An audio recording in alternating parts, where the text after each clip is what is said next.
I spent so many days and so many nights with Riggs and Tinke at Pema Carpo in Seattle, Washington.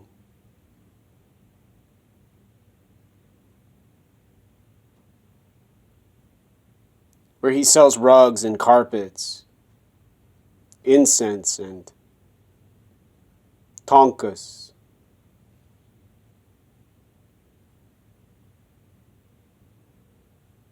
I inevitably met those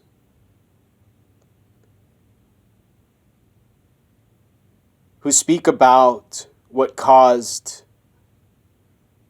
the suffering Rigzin talks about in his Tibetan stories.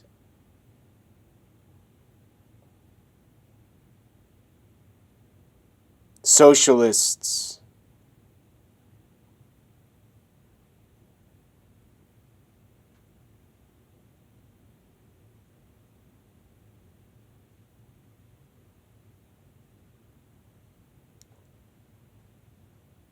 who worked and worked and worked and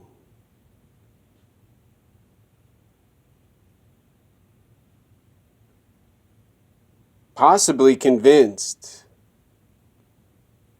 maybe convinced, Rigzin. Their ideology was different than what Mao talked about 70 or so or 80 or so years ago.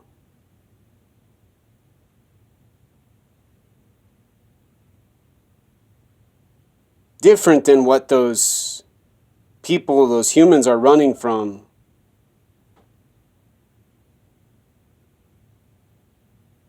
In Latin America and South America and Mexico.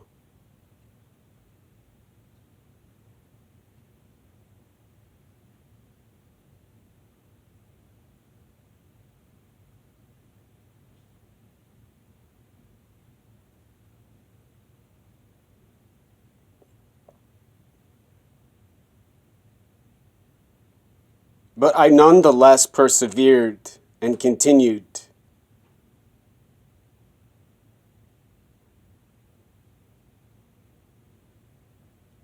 As long as I could until now.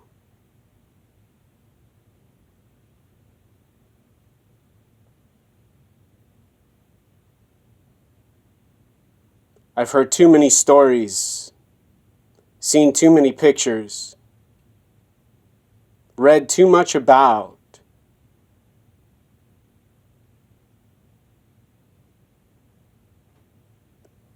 and learned too much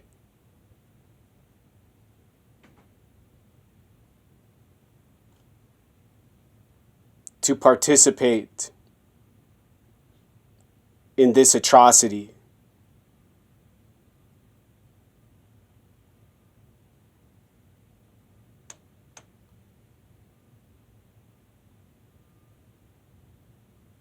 What I'm talking about wouldn't be so different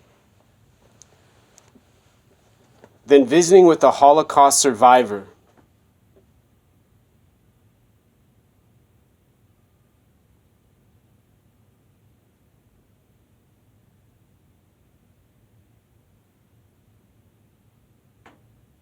and working to convince them what killed their family and those they loved now has the hope they never saw, never heard, and never felt.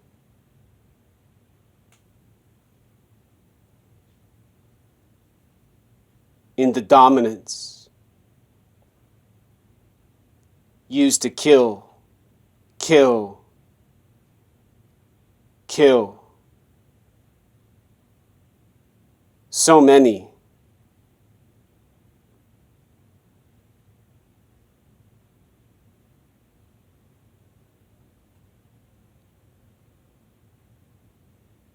With such little emotion.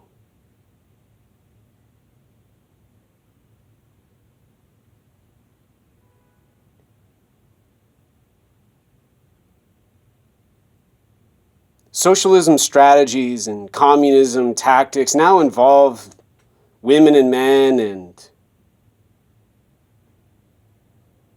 intelligence, gathering and networking and building an army to solve what they said started with the colonialist United States of America.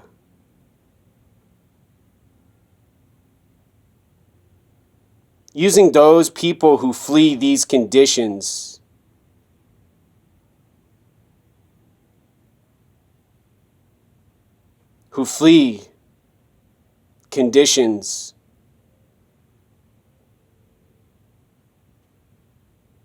Rigdon left a long time ago.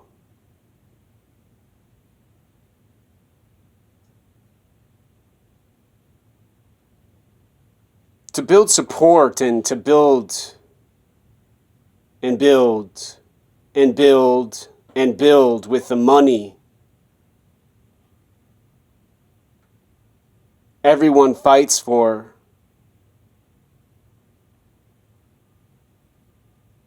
every second.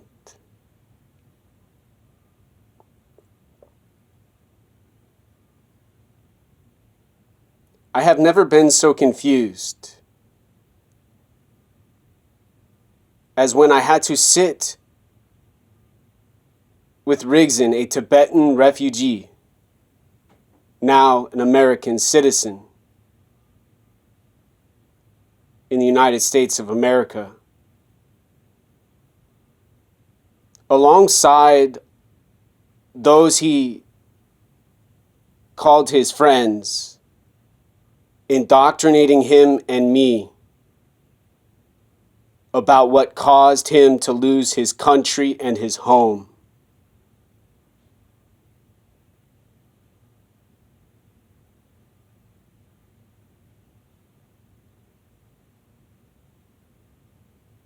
And now,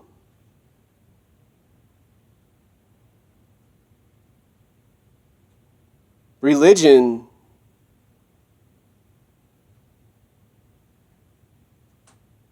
other than Christianity has been approved. Jesus declared racist.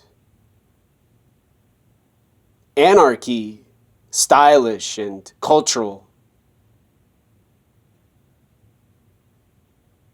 Drugs and thugs and the gangsters and the mafia. Geniuses.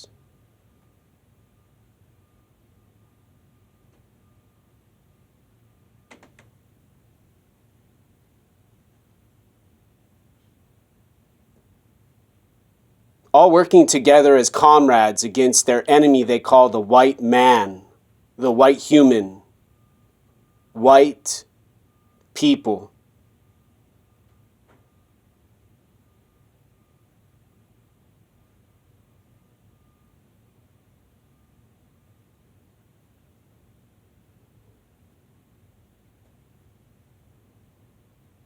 Hitler declared war against Jews, Judaism,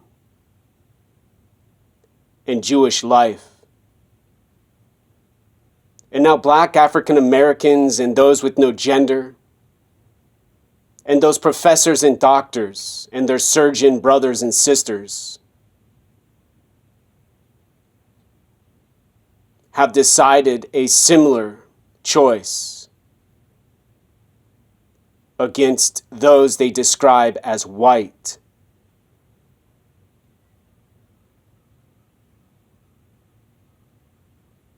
Having a race, they say, involves privilege.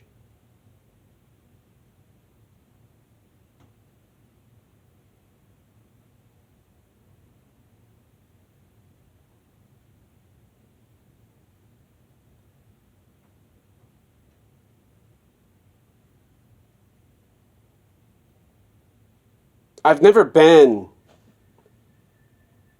so ready to die from suicide. Never been suicidal until now.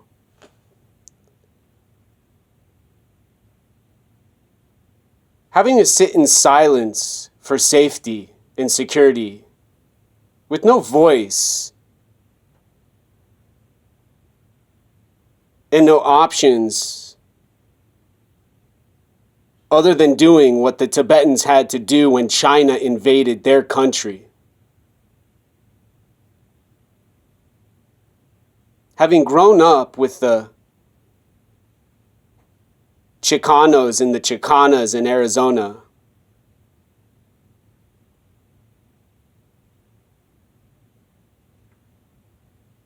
and not feeling the disrespect and aggression of the Black African human, I can't say in any other word, I don't know how to explain other than their dominance.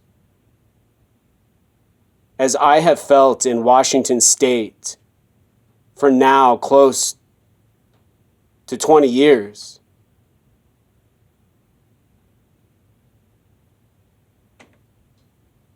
We'd serve food to the rich people in Scottsdale and Arizona at the Mexican food restaurant. We'd feed those billionaires, those businessmen, and those snotty women with those business briefcases.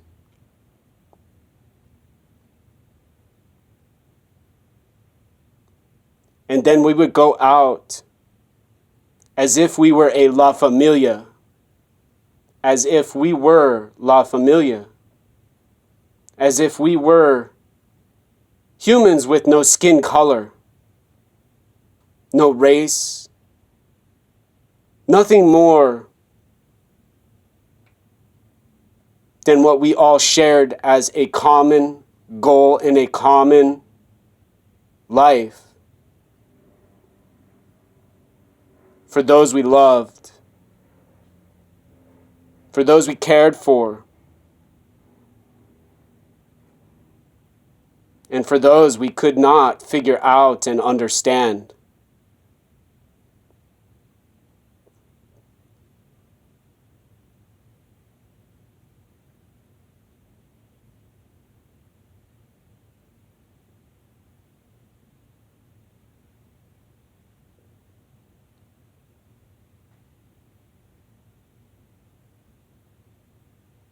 There's no sound to describe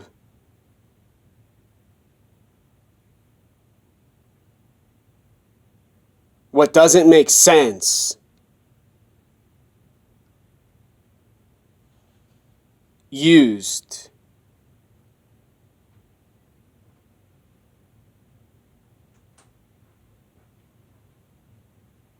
With information available.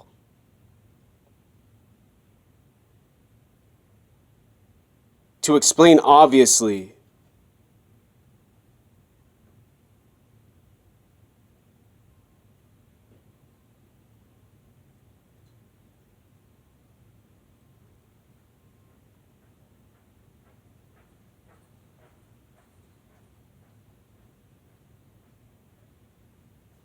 I remember when the Ukraine war started, there was a Black African American man. A human who's described in the world as having a race.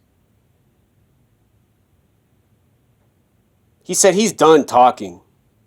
Gun in his hand, helmet on his skull, ready to kill, kill, kill all those who were against who he was defending.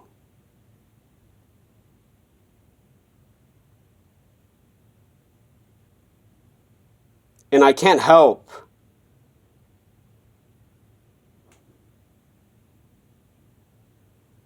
but say the shame I have allowed in this world I describe on earth for not noticing sooner